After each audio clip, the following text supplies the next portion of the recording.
주안의 만나 6월 1일 토요일 묵상을 함께 나오도록 하겠습니다. 오늘 말씀은 사도행전 14장 1절에서 18절까지의 말씀으로요. 겸손의 대가라고 하는 제목으로 함께 묵상을 나오도록 하겠습니다.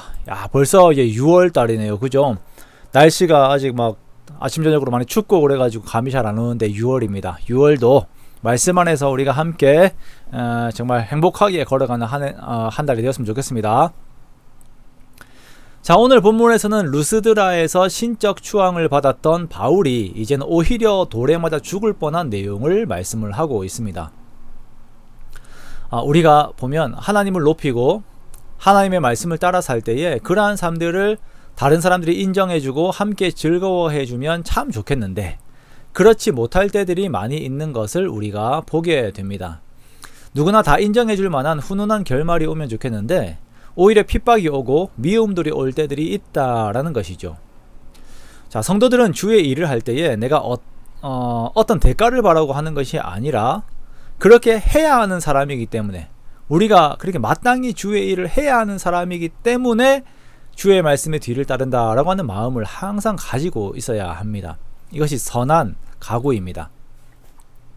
어제 본문에서 루스드라의 사람들은 바울과 바나바를 그리스의 신들로 추앙을 하면서 그들 앞에서 제사를 하려고 하였습니다. 그러나 바울과 바나바는 자신들이 하나님의 자리에 앉는 것을 거부하면서 오히려 하나님을 높였지요. 그렇게 겸손의 미덕을 보입니다. 자, 그런데 이때 안디옥과 이고니온에서 유대인들이 막 바울을 따라와요. 핍박하기 위해서 거기서 막 따라옵니다. 그리고 무리들을 충동을 하는데요. 그 충동으로 인하여서 무리들이 이렇게 바울을 돌로 치는데 언제까지 치냐면 죽은 줄 알고 이제 시외로 끌어내칠 정도가 될 때까지 막 그렇게 합니다. 아예 죽이려고 작정을 하는 거죠.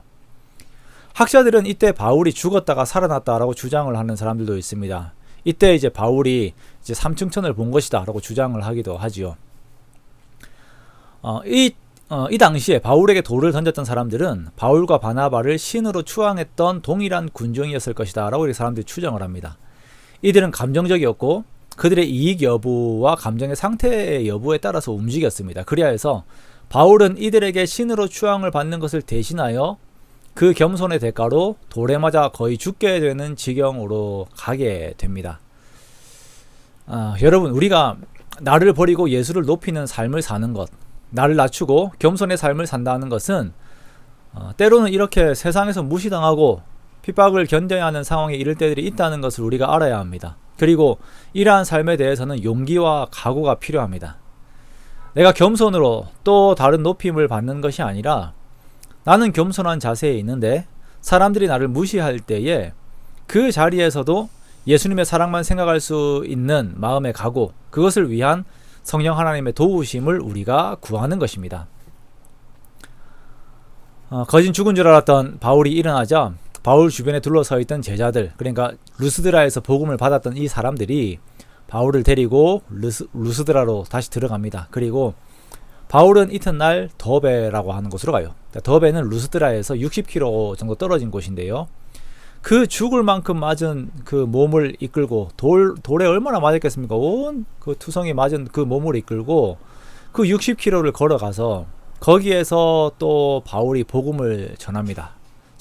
참 대단하죠.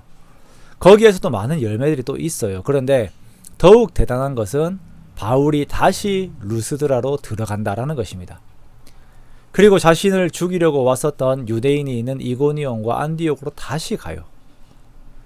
자신들을 파송하였던 수리아 안디옥으로 돌아가기 전에 자기가 죽을 뻔한 성, 자신을 죽이고자 하는 사람들이 있는 성으로 다시 돌아가서 거기에서 믿는 사람들을 굳건하게 하고 그 교회의 장로들을 하나님께 위탁하면서 교회를 돌보는 바울의 모습을 봅니다. 자신의 안위를 뒤로 하고 그리스도의 교회를 돌보는 바울의 충성된 모습 안에서 그리스도를 향한 바울의 사랑을 우리가 엿볼 수가 있습니다. 바울의 이러한 사역과 그 과정들을 보면서 우리는 과연 나는 누구를 위한 신앙생활을 하고 있는 것인지를 묻게 됩니다. 내가 예수 그리스도를 위한 신앙생활을 하고 있는가, 아니면 나를 위한 신앙생활을 하고 있는가, 그것을 우리가 돌아보게 되지요. 우리는 신앙생활을 하다가 어려움이 오고 핍박이 오게 되면 이러한 것들은 나에게 없어야 하는 것처럼 하나님을 원망할 때들이 있습니다. 나는 귀한 존재인데 예수님의 이름 때문에 내가 핍박을 당하는 것은 억울한 일인 것처럼 불평하고 소리를 지를 때들이 있다라는 것입니다. 그러면서 정작 예수님께서 기뻐하실 만한 일에는 그리 큰 관심이 없을 때들이 많이 있지요. 오늘 바울의 모습을 보면서 신앙생활을 하는 우리들의 태도를 돌아보게 됩니다. 정말 나를 위한 신앙생활을 하고 있는가, 아니면 예수님을 위한 신앙생활을 하고 있는가. 하나님께서 예수님을 죽기까지 내어주신 것은 우리를 사랑하신다는 확증이라고 말씀을 하셨습니다. 그리고 바울이 자신의 안위를 염려하지 않고 핍박을 당하며 복음을 전하고 교회를 돌보는 것은 예수님에 대한 자신의 사랑을 확증하는 또 내용이 되는 것이죠. 여러분, 우리가 주님을 얼마나 사랑하고 있습니까? 우리가 주님을 사랑한다라고 말을 한다면 우리가 그것을 우리의 삶으로 확증하기 원합니다. 나의 말과 나의 행동, 태도들 안에서 그리스도를 위한 대가를 드림으로 주를 사랑하는 증거를 우리가 드리기 원해요. 그렇게 바울이 예수님을 사랑한 것처럼 우리도 여러 상황들 속에서 오직 주만 사랑함으로 말미암아서 그렇게 또한 주의 기쁨이 되는 저와 여러분의 복된 삶이 되시기를 주님의 이름으로 축원합니다.